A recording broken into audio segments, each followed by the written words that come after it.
Ladies and gentlemen, this Mackinac Moment is sponsored by General Motors. Please welcome the director of the Pediatric Residency Program at Hurley Children's Hospital and the assistant professor of pediatrics and human development at Michigan State University, Mona Hanna-Attisha.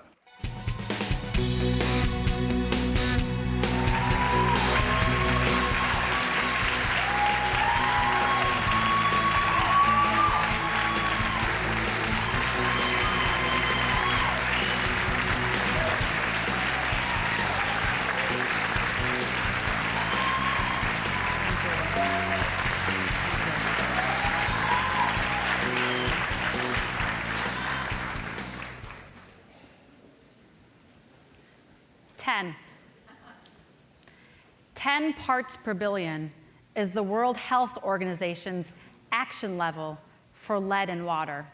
That's when you need to do something. 15 is the Environmental Protection Agency's action level for lead in water. Both levels too high now that we know that science has taught us there's no safe level of lead in a child. And just a few weeks ago in Flint, we had a home with a lead level in their drinking water of 22,905. 22,905 parts per billion. That far exceeds those action levels. That far exceeds the toxic level of lead in water. And it's difficult to comprehend that in 2016, in the United States of America, that we have homes with toxic levels of lead in their water. You can think of it like a straw, like drinking through a lead-painted straw. And you never know when a piece of lead is going to come off of our severely corroded pipes and fall into our drinking water. For over 2 years, the people of Flint have been drinking through lead-painted straws. Our children have been drinking through lead-painted straws. I want you to meet one of our kids. This is Carrington. She's adorable. Look at her smile. She just came in for her 2-year checkup. And I looked in her ears, and I told her I saw Elmo, and her eyes lit up. And I examined her belly, and she giggled.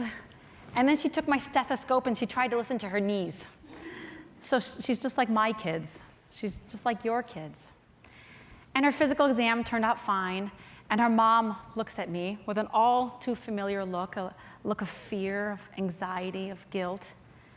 And she asks me, is she going to be okay? Is she going to be okay?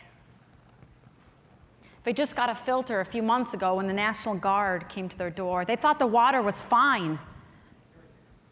Is she going to be okay? What do I tell her, Mom? Do I tell her that for 2 years, her entire life, during her most critical brain development, she's been drinking through a lead-painted straw? Do I tell her about the science of lead, that it's a potent, irreversible neurotoxin, that it erodes cognition and twists behavior? Do I tell her that there's no safe level of lead? Do I tell her that she might be okay? Do I tell her that every state and federal agency that was supposed to protect her failed? Do I tell her that we have yet to garner the long-term resources for her and for the thousands of other kids just like her? Do I tell her about 22,905? How did we get here? How did we get at 22,905 in a city that is literally in the middle of the Great Lakes? We know Michigan. In a city that is in the middle of the largest source of fresh water in the world. How did we get at 22,905 in a city that helped build America? You know our history. Flint helped build this state and this country into a powerhouse. General Motors was born in Flint. The historic sit-down strikes that birthed the unions that created the middle class, that was Flint. And that created the American dream. Those cars, built with the sweat and tears of Flint workers, put America on wheels. We used to have the highest per capita income, the best public health indices. People from all over moved to Flint for good jobs. No, great jobs, great infrastructure, great schools. but not anymore. We lost those jobs, and now we lead the state and the nation in all the bad stats: unemployment, violence, drugs, all disparities, all symptoms of deep poverty. Flint fell from grace and out of the spotlight, ignored, forgotten, a shell of its former self. And in 2011, we were under state-appointed emergency management, and they decided that the water we had been getting from Detroit for half a century, fresh, pre-treated Great Lakes water, was too expensive. And with a simple flip of a switch, an actual flip of a switch, we started drawing water from the Flint River. And it didn't seem right. And the heroic people of Flint, they raised their voices, and they've never stopped raising their voices. But with no democracy, where do those voices go? And for 18 months, the people of Flint were told to relax, even when General Motors stopped using this water because it was corroding engine parts. Think about that. Our drinking water was corroding engine parts. And when we proved that lead was increasingly in the bodies of our children, we knew that our focus had to be on their tomorrows. The Flint water was 19 times more corrosive than the Detroit water. It was missing an important ingredient called corrosion control. It's like a medicine that you put in the water to prevent the pipes from corroding. And suddenly the city, the state that used to be so proud, was put out there as a kind of petri dish of pollution, corruption, austerity, injustice. They called us tragic, and they called us sad. And I can tell you, I felt sad. And I felt angry. And I felt betrayed. But then I got to work, because our focus had to be on our kids, and it had to be on their tomorrows. It had to be on Carrington and on the thousands of other children just like her. Because it is my job as a pediatrician to take care of the kid in front of me, but it is even more importantly my job to make sure that they have the brightest future ahead of them. And what was happening in our water threatened the tomorrows of all of our children. And I don't have a magic pill or an antidote that can take that away.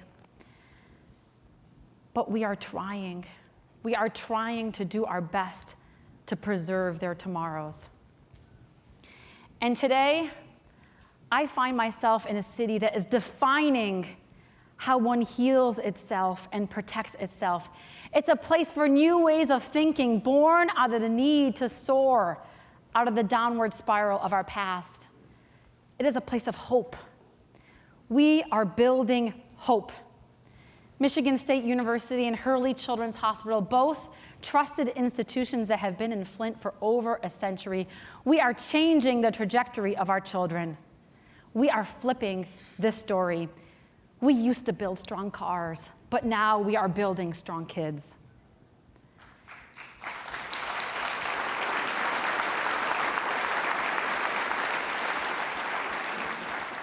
And we are trying to do something that has never been done before. We are trying to wrap our children around with every evidence-based intervention to promote their development and to mitigate the impact of this exposure. Because the treatment for lead is the same treatment that builds healthy children and strong communities. It's early intervention and universal preschool and school health services and nutrition and behavioral health care and going to your doctor. The treatment is investing in children, especially our youngest and our most vulnerable. And this is how we are flipping our story. Because we will not be defined by this crisis, but rather we will be defined by our response to this crisis. And we have a lot of work ahead of us. And as Flint's future gets brighter, we hope to shine a light in other places, and a lot of other places facing the same issues, in those forgotten places surrounded by the darkness of poverty and the deafness that often goes with it, because there are Flints everywhere, forgotten people in forgotten places. And in 5 years, 10 years, 20 years, when you think about Flint, you may still think of Flint as a city that built cars, or the city with a contaminated water supply, that needed the National Guard to deliver safe water. But what I hope you think about is our kids and how we were all able to invest and intervene for our kids, how we took a tragedy and we came together and we flipped the story, how we defied all odds, how we became a model for the nation. And that brings me back to Carrington. Carrington's dad is one of our many Flint heroes who is working day and night for a brighter tomorrow. Carrington's dad works at our community foundation, where we've established the Flint Child Health and Development Fund. This is our Tomorrow Fund. This fund will help us guarantee that our kids remain smart and strong and resilient. But we cannot do this alone. We need your help. We need everyone's help. And with your help, when that next mom or dad comes to clinic and asks me, is she going to be okay? I can confidently respond, she is going to be better than okay. She is going to be great. Because we all did something. Because we know that Michigan cannot be great until all of our cities are great. Because we know that Michigan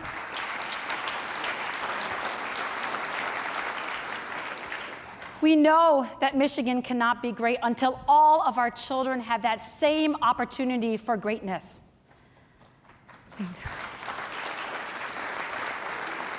And our kids are going to be great because we are not a state. We are not a people that can accept 22,905 parts per billion in our drinking water, nor the consequences for any of our children. Now it is up to you. What are you going to do? How are you going to give? Thank you.